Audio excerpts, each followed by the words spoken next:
sinners, you were enemies to me, and I loved you anyway. Good God. Then God says, I want you to love people that don't like you.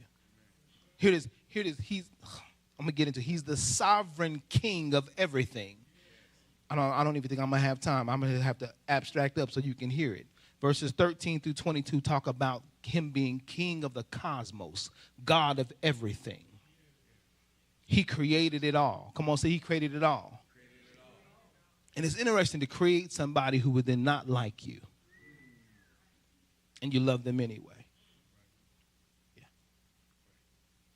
Yeah. He's so much of God that all of this is under his control, both in heaven and earth. How do we know it? Jesus says, thy kingdom come, thy will be done where? On earth. He's running the whole thing. You really ain't got that much control. So there's orchestrated moments in your life, every one of them, that even the enemies he sends so that you would be kind to them because you're part of his plan. If winning an enemy is through, you win an enemy through love. So then God would deposit the capacity for you to love on the inside of you.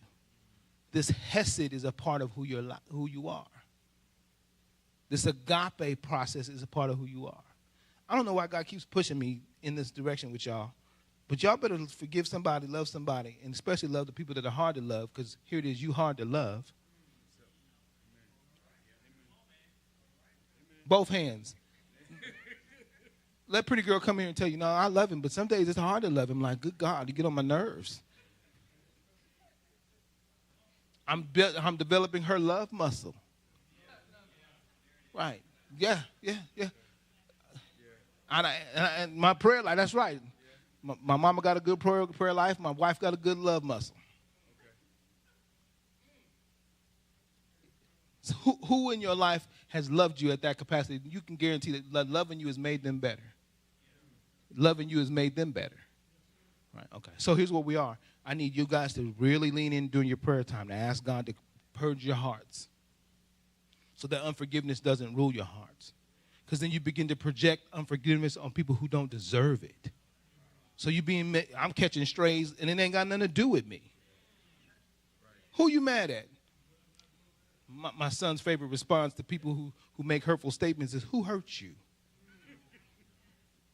Who? Let's go talk to them. Let's go get it right with them. Because then what happens is you just start bleeding and on cutting everybody. Okay. They do, and they do it well. All right, let me give you this real quick. So we serve a God who is sovereign. He's king of everything. And we see that in these last few verses. I'm going to give them to you. We talk about, first and foremost, divine remembrance. Say it with me, divine remembrance. God is always thinking of us. He's always having us in mind.